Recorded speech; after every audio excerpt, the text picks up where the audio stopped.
கணவன் பிரிந்து போனதிலிருந்து ராகினி தனது தாயிடம் வசித்து வந்திருந்தாள். அவள் அழகானவள் என்று சொல்லிதான் அவளை உருகி உருகி கட்டாயப்படுத்தி காதலிக்க வைத்தான் நிமலன். ஆனால் திருமணமாகி ஒரு வருடத்திலே அவளை விட்டு பிரிந்தும் சென்றிருந்தான். ஆரம்பத்தில் காதலிக்க எண்ணம் இல்லாமல் இருந்த ராகினியும் அவனின் தொல்லையால் ஏற்பட்ட அன்பு காதலாகி அவனின் உயிரையே வைத்திருக்கும் அளவிற்கு அவனை நேசிக்க தொடங்கியிருந்தாள். இப்படி சென்ற காதல் ஒரு கட்டத்தில் நிமலனின் வீட்டினரை எதிர்த்து திருமணம் செய்து கொண்டார்கள். நிமலனுடனான வாழ்க்கை ஆரம்பத்தில் நன்றாக இருந்தாலும் போக போக அவள் மேல் சந்தேகப்படத் தொடங்கினான் அவன். அவனோடு எங்கு சென்றாலும் ராகினியின் அழகை எல்லாரும் பாராட்டும் போதும் அவளின் அழகை சில உறவினர் ஆண்கள் இயல்பாக வர்ணிக்கும் போதும் நிமலனின் கருப்பு நிறத்தை சுற்றி காட்டி அவளோடு ஒப்பிட்டு பேசிய போதும் நிமலனின் கோபம் தலைக்கேறியது. பொறுமையாக இருந்தவன் வீட்டுக்கு வந்தவுடன் அவளை கேள்வி கேட்டு அடித்து துன்புறுத்த தொடங்கினான். ஆரம்பத்தில் ஒரு அடியோடு தொடங்கிய பிரச்சனை போக போக அவளை அடித்து உதைத்து காயப்படுத்தும் அளவிற்கு சென்றது. இப்போதெல்லாம் ராகினியால் நிம்மதியாக தூங்கக்கூட முடியவில்லை. யாரோடும் பேசக்கூட இயலவில்லை. உறவினர் ஆண்கள் வீட்டுக்கு வந்தாலும் சந்தேகத்துடன் அவளை பார்க்க தொடங்கியிருந்தான் நிமலன். ஒரு கட்டத்தில் எந்த ஆண்களை வீட்டுக்கு வர வேண்டாம் என்று சொல்லும் அளவிற்கு அவன் மனதால் நொந்து போயிருந்தான். அவளை அழகு ஒரு புறம் நிமலனின் கண்ணை உறுத்தி எங்கே அவள் தன்னை விட்டு போய்விடுவாளோ என்று அவனாகவே சந்தேகத்தை ஏற்படுத்தி கொண்டு அவளை துன்புறுத்தி வந்த வேளையில் ஒரு நாள் அவளின் அழகினால்தான் தான் நிம்மதியை இழக்கிறேன் என்று கூறி அவனின் முகத்தில் கொதிக்கிய எண்ணெயை ஊற்றிவிட்டு தப்பி ஓடிப்போயிருந்தான். அந்த வேளை சற்று திரும்பியதால் முகம் பாதி பகுதி எரிந்த நிலை துடித்து போன ராகினி வழியில் கத்தியவாறு அங்கும் இங்குமாக ஓடத் தொடங்கினாள். அதற்குள் ஐரவர்கள் வந்து சேர்ந்து அவளை மருத்துவமனையில் அனுமதித்திருந்தனர். அதன் பின்னர் காயங்களாறி தாயாரோடு வாழத் தொடங்கினார் ராகினி. பாதி எரிந்த முகத்துடன் பல மாதங்களாக வெளியிலே போகாமல் வீட்டிலே அடைபட்டு கிடந்தாள் ராகினி. ஒரு நாள் தாயாரும் இறந்து போக தனித்து போனாள் ராகினி.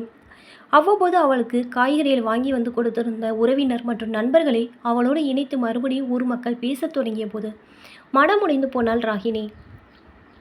அந்த நிலையில்தான் இனி தானே தனது வேலைகளை செய்து கொள்ளலாம் என்று முடிவெடுத்து கொண்டு தலையில் முக்காடு ஒன்றை போட்டு தனது ஒரு பக்க முகத்தை மறைத்து கொண்ட ராகினி வேலை ஒன்றில் இணைந்து கொண்டதோடு வரும் வழியில் சமையலுக்கு தேவையான காய்கறிகளும் வாங்கி வந்தாள்.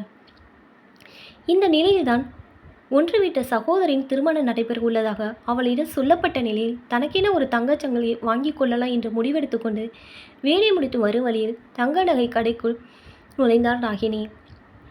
அங்கு தனக்கு பிடித்த நகை நீண்ட நேரமாக தேடியும் எதுவுமே அவளுக்கு பிடித்தற்போல் இல்லாததால் அடுத்த கடைக்கு செல்லலாம் என முடிவெடுத்து கொண்டு அங்கிருந்து வெளியேறினாள் அவள்.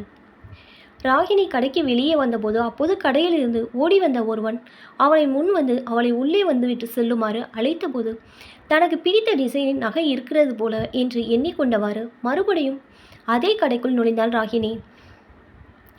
ஆனால் அவள் உள்ளே சென்றதும் அவளை சுற்றி வளைத்த அங்கு வேலை செய்யும் பெண்கள் இருவர் அவளை பரிசோதனை செய்ய வேண்டும் என்று கேட்டார்கள். எதற்காக என்னை பரிசோதிக்க வேண்டும் என்று ராகினி கேட்டபோது தங்க நகை ஒன்றை காணவில்லை என்றும் அதனை அவள்தான் எடுத்திருப்பதாக அவர்கள் சொன்னபோது அதிர்ந்து போனாள் ராகினி. தான் எடுக்கவில்லை என்று அவள் எவ்வளவோ குறியும் அவள்தான் முகத்தை மறைத்து இருப்பதாகவும் அவளின்தான் சந்தேகம் இருப்பதாக அங்கு இருப்பவர்கள் கூறியபோது அழுகையுடன் மறுத்தாள் ராகினி.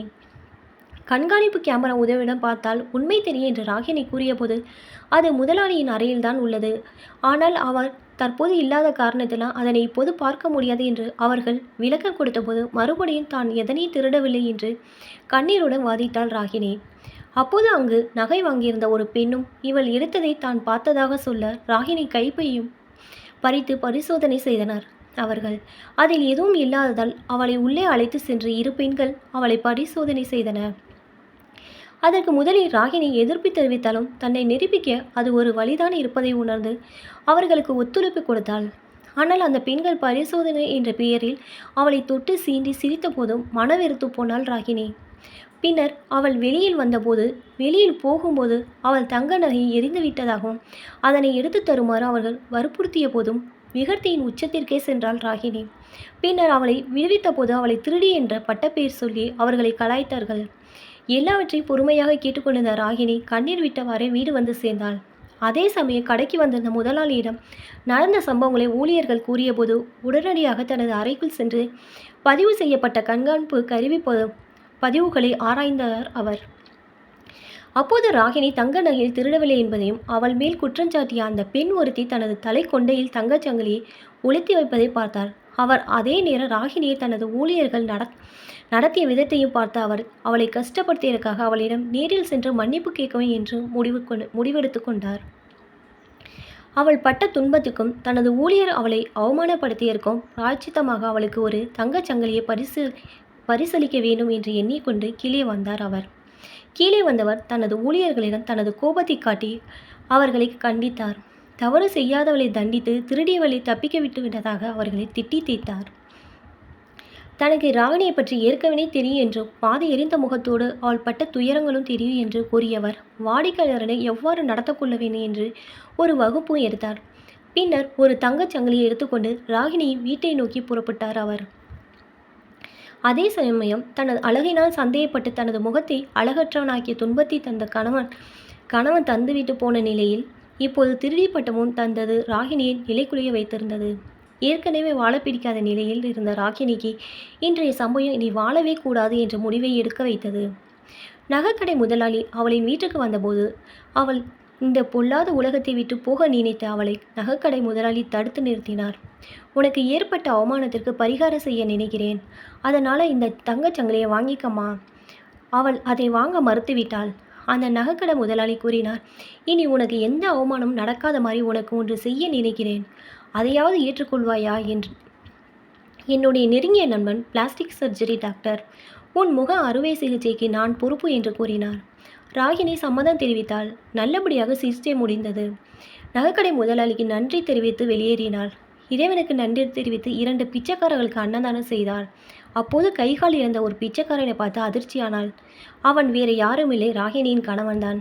அவனை பார்த்து ஒருத்தவங்க வாழ்க்கையை கெடுத்து இன்னொருத்தவங்களால் ரொம்ப நாள் நல்லா வாழ முடியாது என்று கூறி சென்று தன் வாழ்க்கையின் பயணத்தை நம்பிக்கையோடு தொடர்ந்தான்.